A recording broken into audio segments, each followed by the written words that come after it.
एक समय की बात है। जंगल में बहुत सारे पंछी रहा करते थे। इस जंगल में हर तरफ खुशहाली थी। राजा चील इस जंगल का राजा था। वो जंगल में सब पंछियों का बहुत ख्याल रखता था। एक दिन दूसरे जंगल से एक चील इस जंगल में आ जाता है और राजा चील के पास चला जाता है और राजा चील से कहता है कि अरे राजा जी, मुझे आपसे एक जरूरी बात करनी है। मैंने सुना है कि आप अब बूढ़े हो गए हैं और आप अपने इस जंगल के लिए कोई नया चील ढूंढ रहे हो जिसे आप इस जंगल का राजा बना सको। मैं इस जंगल का राजा बनना चाहता हूँ। मैं इस जंगल के सभी पंछियों का बहुत ख्याल रखूंगा। अरे, मैं तुम्हें इस जंगल का राजा नहीं बना सकता। तुम कौन हो और पता नहीं कहाँ से आए हो। मैं अपने जंगल में से ही किसी को राजा बनाऊंगा। तुमने ये सोच भी कैसे लिया? तुम्हें अपने जंगल का राजा बना दूंगा। तुम अब यहाँ से जा सकते हो। इतना कहकर राजा चील दूसरी चील को वहाँ से निकाल देता है। दूसरे जंगल से आया हुआ चील एक दरख्त पर बैठकर सोचने लग जाता है। फिर वो कहता है कि अरे राजा चील, तुमने मेरे साथ बिल्कुल भी अच्छा नहीं किया है। तुम्हें तो मैं अब अच्छा सबक सिखाऊंगा। देखो, मैं अब तुम्हारे साथ क्या करना हूँ। अगर तुम मुझे इस जंगल का राजा बना देते तो तुम्हारे लिए अच्छा होता, लेकिन खैर, राजा तो मैं अब किसी तरह भी बन जाऊंगा। तुम अब अपनी खैर मनाओ। इतना कहकर वो चील कालू कौवे के पास चला जाता है। कालू कौवा चील को देखकर डर जाता है। फिर चील कहता है कि मेरा नाम बाजू चील है। अरे कालू कौवे, तुम डरो मत। मैं तुम्हें कुछ नहीं कहूँगा। मैं तुमसे एक बात करने आया हूँ। अगर तुमने मेरी बात मान ली तो इसमें हम दोनों का ही फायदा है। ये सुनकर कालू कौवा कहता है कि अरे चील, आखिर तुम कौन हो और मुझे कैसे जानती हो? मैंने तुम्हें तो आज से पहले नहीं देखा। ये सुनकर चील कहती है कि तुम ये सब बातें छोड़ो और मेरी बात ध्यान से सुनो। तुम जंगल के सभी पंछियों से कहो कि वो मुझे इस जंगल का राजा बना दें। कालू कौवा कहता है कि अरे चील, पर मुझे इससे क्या फायदा होगा? पता नहीं तुम कौन हो और मैं सब पंछियों से जाकर क्यों कहूँ? फिर चील कहती है कि अरे तुम कौवे हमेशा पागल के पागल ही रहोगे। इसमें तुम्हारा ही फायदा है। मैं तुम्हें रोज गोश्त खाने को दूंगा और इसके अलावा जो तुम कहोगे मैं वो सब करके दूंगा। बस तुम जाकर जंगल में सभी पंछियों को इस बात के लिए राजी करो। कालू कौवा चील की बात मान लेता है और जंगल में सभी पंछियों को इकट्ठा करता है। टोनी चिड़िया कहती है कि अरे कालू भाई, क्या बात है? तुमने आज सब पंछियों को क्यों जमा किया हुआ है? अरे देखो पंछियों, हमारे जंगल का राजा अब बूढ़ा हो चुका है और वो किसी और को राजा बनाना चाहता है। एक चील मेरा बहुत अच्छा दोस्त है।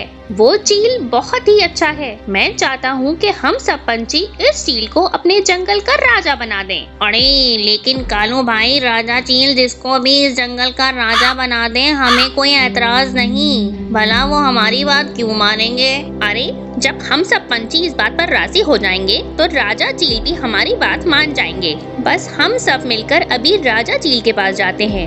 कालू कौवा सब पंछियों को लेकर राजा चील के पास चला जाता है। टोनी चिड़िया कहती है कि महाराज, कालू कौवे का एक दोस्त चील है। हम सब पंछी इस चील को अपने जंगल का राजा बनाना चाहते हैं। वो चील बहुत अच्छा है और जंगल के सभी पंछियों को बहुत ख्याल रखेगा। ठीक है पंछियों, अगर तुम सब ने सोच समझ कर फैसला किया है तो मुझे इससे कोई ऐतराज नहीं। मैं भी अब बूढ़ा हो गया हूँ। अब जल्द अज जल्द मैं इस जिम्मेदारी को छोड़ना चाहता हूँ। इसके बाद सब पंछी बाजू चील को जंगल का नया राजा बना देते हैं। कुछ दिन तो बाजू चील काले कौवे का बहुत ख्याल रखता रहा और रोज रोज इसे खाने के लिए गोश्त भी देता रहा। एक दिन कालू कौवा बाजू चील से गोश्त लेने गया तो बाजू चील इससे कहता है कि अरे कालू कौवे, मैं रोज रोज तुम्हें गोश्त नहीं दे सकता।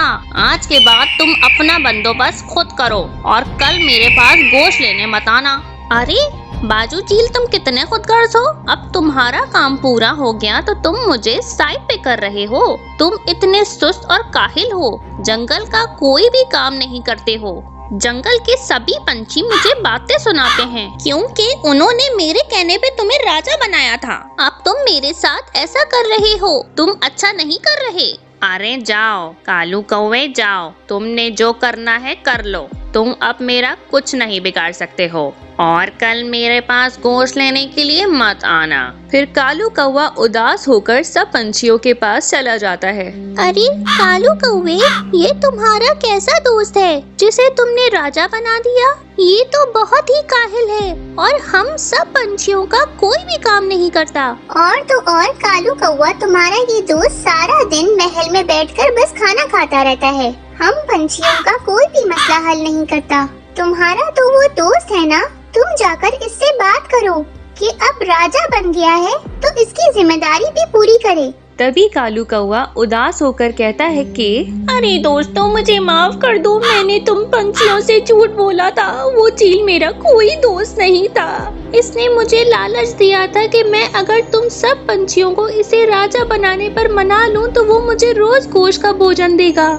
लेकिन अब कुछ दिन गोश्त का भोजन देने के बाद उसने मुझे आज से भोजन देने से इनकार कर दिया।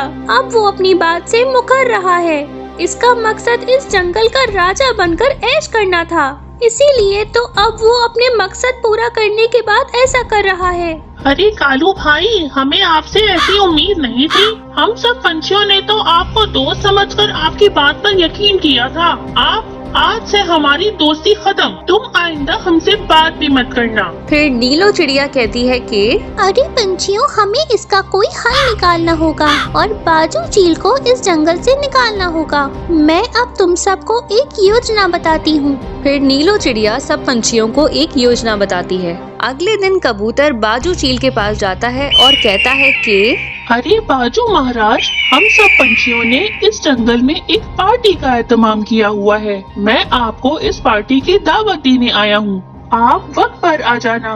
शाम हो जाती है, सब पंछी जमा हो जाते हैं और पार्टी करने का नाटक करते हैं। बाजू चील भी वहाँ आ चुका होता है। सब पंछी बाजू चील को खाने के लिए गोश्त देते हैं। जब बाजू चील गोश्त खाने में मसरूफ होता है तो नन्ही पंछी ऊपर से एक जाल फेंक देता है और बाजू चील इसमें फंस जाता है। अरे पंछियों, ये क्या किया तुमने? तुम मुझे जाल में क्यों बांध रहे हो? मुझे फौरन निकालो यहाँ से। बाजू चील, मैंने तुम्हारी असलियत सब पंछियों को बता दी है कि तुमने मुझे धोखा दिया। तुम झूठ बोलकर इस जंगल के राजा बने थे। अब तुम्हें इसकी सजा तो मिलनी है। चलो, तुम अब सारी जिंदगी इसी पिंजरे में कैद होकर गुजारोगे। फिर इसके बाद सब पंछी बाजू चील को हमेशा के लिए कैद कर देते हैं। इसी तरह बाजू चील को अपने किए की सजा मिल जाती है। धन्यवाद।